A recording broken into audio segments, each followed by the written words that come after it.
Baik, soalan yang pertama kepada Ustaz Salman. Adakah pemikiran Syekh Nazim menurut Ustaz Salman sesat atau tidak sesat?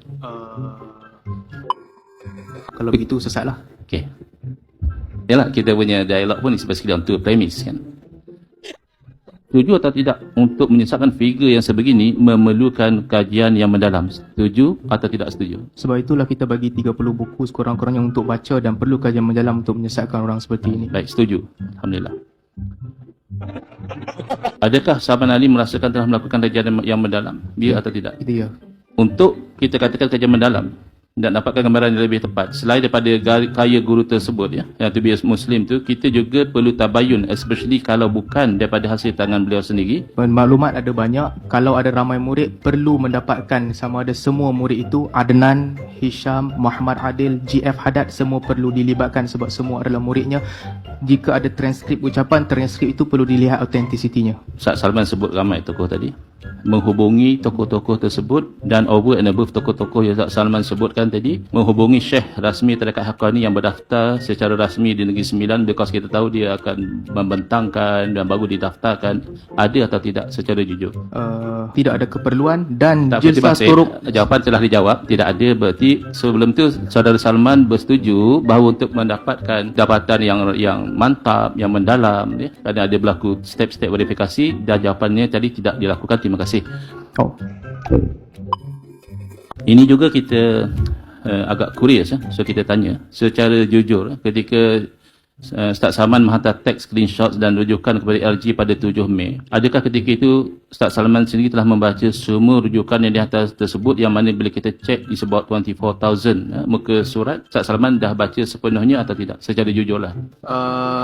Soalan ni saya suka sebab soalan ni kononnya nak menunjukkan credibility orang yang baca. Tidak, kita ada research team yang go through all that.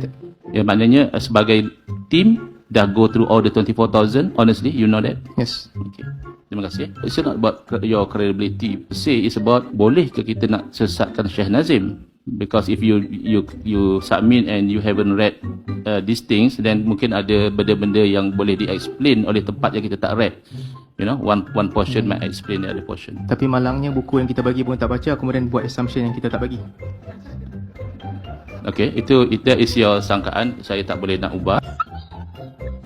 Salman sendiri adakah tahu bahasa Turki dengan baik? Mana boleh faham bahasa Turki? Boleh saya pilih untuk tak jawab soalan ni? Boleh. Okay. Kalau Sebenarnya tahu, saya tak tahu saja je. Okay. Tahu. Sebab itulah saya pun terfikir kalau tahu mesti jawab tahu kan. So kalau macam tu tak ada check lah ya, untuk check terjemahan tu betul ke tak betul, tak ada. Okay. We want to say somebody sesat, but then we based on videos in Turkish and we haven't checked what is actually being said in the videos, and we say this and that, memang tak cukup tak memenuhi lah keperluan untuk menyesatkan. Setuju atau tidak, ini adalah tidak cermat lah. Saya kalau bahasa digunakan ini sembrono, reckless dalam nak menyesatkan seseorang. Tidak setuju. Okay.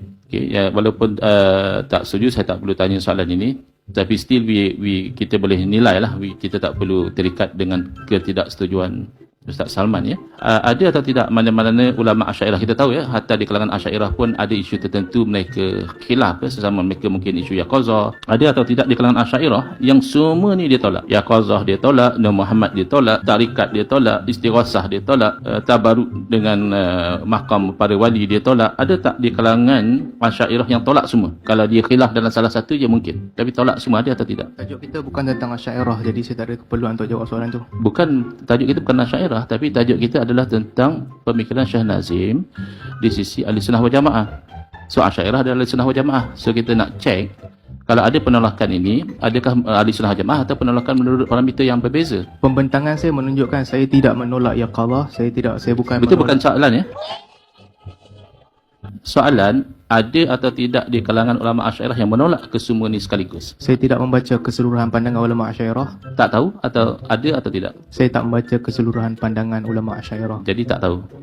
Saya tidak membaca keseluruhan pandangan ulama Asy'ariyah, seperti mana Ustaz Engku juga tidak mampu mengumpul pandangan semua ulama Ya, Asy'ariyah. tapi kalau ada, biasanya kita akan tahu. Itu Benda-benda ni assumption. benda yang masyhur kan. Yaqazah kita tahu siapa yang khilaf, Nur Muhammad kita tahu ada khilaf. Okay. Jadi soalannya quite simple. tanpa membaca keseluruhan pun, as long as apa yang Ustaz Salman Ali tahu, ada atau tidak di kalangan ulama Asy'ariyah yang menolak kesemua sekaligus? Untuk mengisbatkan ada, anda perlu membaca kesemua pandangan ulama Asy'ariyah. Saya dah yang tak kaitkan sempat soalan baca. saya tadi. Setakat yang Ustaz Salman tahu. Setakat yang saya tahu, saya tak jumpa. Okey, terima kasih.